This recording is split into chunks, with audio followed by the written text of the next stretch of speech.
Welcome back to Annie Breaks It Down, where we ask the one question that no one seems to be able to answer. What on earth is happening? People are throwing around the word fascism a lot lately, but half the time it feels more like an insult than an actual idea. So before we start pointing fingers or ignoring the warning signs, maybe it's time to ask, what is fascism? Really?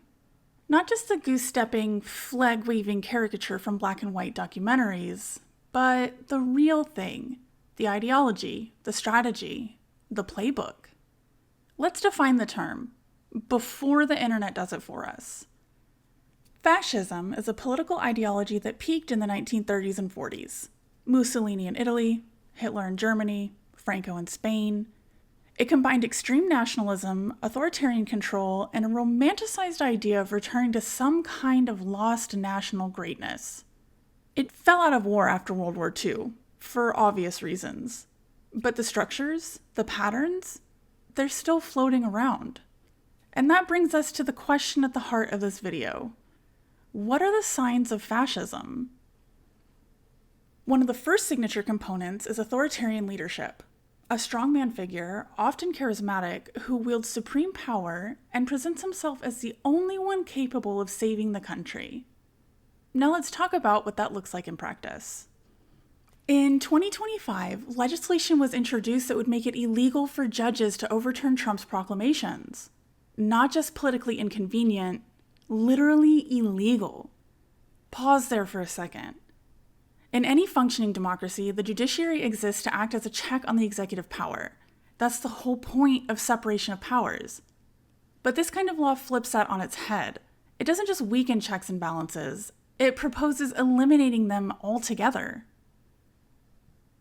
Next, there's a pattern of replacing non-loyal government officials with Trump loyalists. It's not hypothetical. It's already happening. You don't need to be the most experienced person in the room. You don't need credentials. What you do need is loyalty. Not to the Constitution, not to the country, but to him. There's this very real danger in appointing people who aren't qualified just because they're loyal.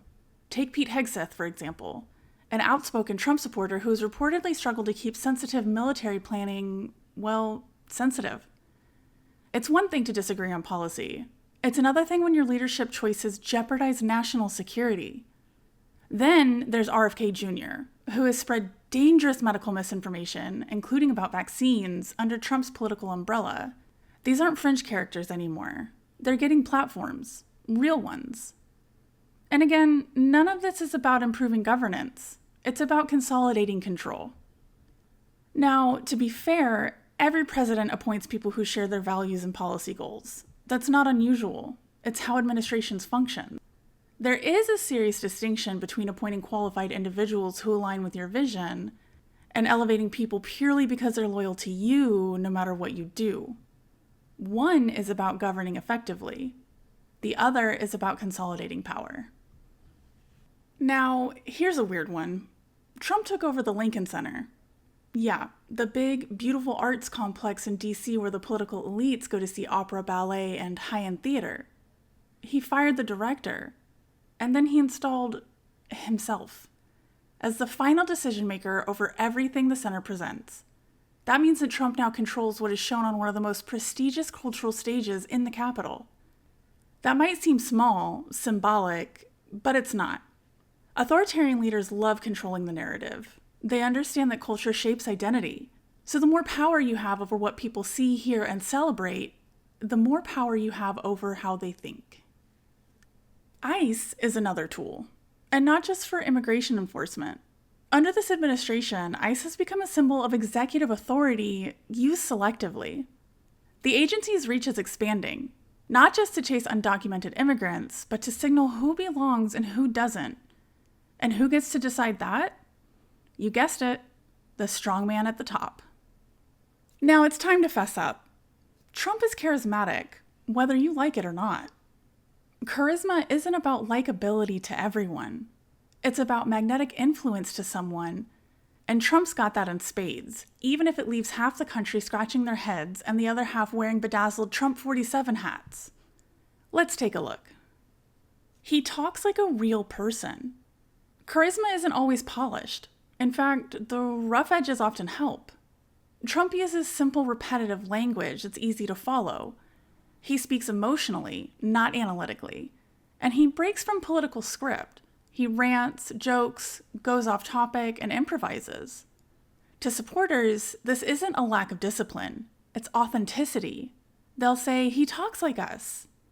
Compare that to the canned consultant-written speeches of many politicians. Trump feels raw. That's compelling. And objectively speaking, he is entertaining. Even if you hate him, you probably watch him. And that's charisma. He uses nicknames like Sleepy Joe or Crooked Hillary. He's got timing, like a stand-up comic. He turns rallies into live shows. And he mixes insult with showmanship like a WWE heel. This taps into the populist entertainer archetype, someone who doesn't just lead, but performs the role of a leader. That's a hallmark of fascist charisma. A major red flag when it comes to authoritarianism is the pursuit of unchecked supreme power.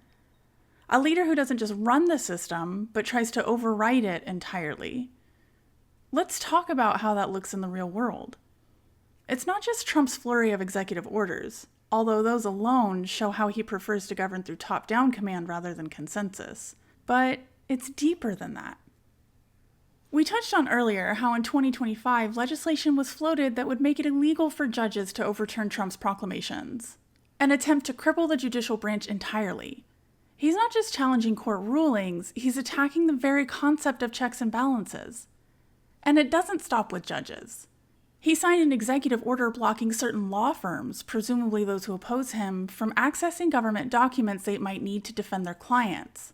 That's not just petty, that's undermining due process. If the legal defense of your opponent becomes illegal, what kind of democracy are we running? Trump has also targeted universities, slashing funding for those he claims are spreading anti-American ideas. That includes schools with a long history of independent thought and public service, like Harvard. But even more troubling is it's not even consistent. Some universities that were previously aligned with him are also seeing cuts, simply for stepping out of line on a single issue. This isn't about saving money. This is about punishing dissent. And finally, watchdogs. Those internal government monitors tasked with exposing corruption and abuse are quietly being fired, one by one. They're not partisan, they're not elected. Their whole job is to make sure the people in power aren't abusing it. And they're being shown the door. Now, remember, fascists have a tendency to make it seem like they're the only one who can fix their country's problems. Saying things like, I alone can fix it, at the 2016 RNC. Imagine the MAGA hats. Or remember January 6th. Think of Fox News pundits describing Trump as the only leader who tells the truth. Now, you might actually like some of the things Trump says he wants to do. Cracking down on immigration, reducing government bloat, reining in China, or pushing NATO countries to pay more. Okay. But there's a difference between the goal and how you get there. Fascist leaders tend to go about it their own way. But here's the thing. As much as we want to scream, Trump is an authoritarian, there are some key aspects to this administration that set it apart from a fascist regime. Fascists seize power once and never let go. But Trump has ran in multiple contested elections. He peacefully transferred power in 2021 after losing to Biden, albeit loudly. He faced major losses in midterm races in 2022 and accepted the outcomes publicly, even if begrudgingly. And as an aside, while January 6th was absolutely an authoritarian adjacent moment, he hasn't abolished elections, postponed them, or rewritten the Constitution to stay in power forever. Things actual fascists have done. In a fascist regime, the judiciary is just a rubber stamp. But Trump has lost countless lawsuits. He's being prosecuted under state and federal law. And he has Supreme Court justices that he appointed, like Gorsuch and Barrett, who still rule against him in key decisions. If he were truly a fascist in power, these judges wouldn't dare contradict him. Yes, ICE and DHS have been aggressive under Trump, and yes, the police have cracked down on protesters. But there's no single centralized secret police force rounding up opponents in the dead of night. Opposition figures like AOC, Bernie, and Biden still speak freely and safely. There is active protest and resistance, including at Trump's rallies and events. In fascist states, opposition is silent or in exile. But in the US, it's on TikTok and in Congress. That's all for today, guys. Join us next time on Annie Breaks It Down, where we will continue to explore these ideas by identifying more signs of fascism and point out the real-life parallels and divergencies in the US 2025 administration.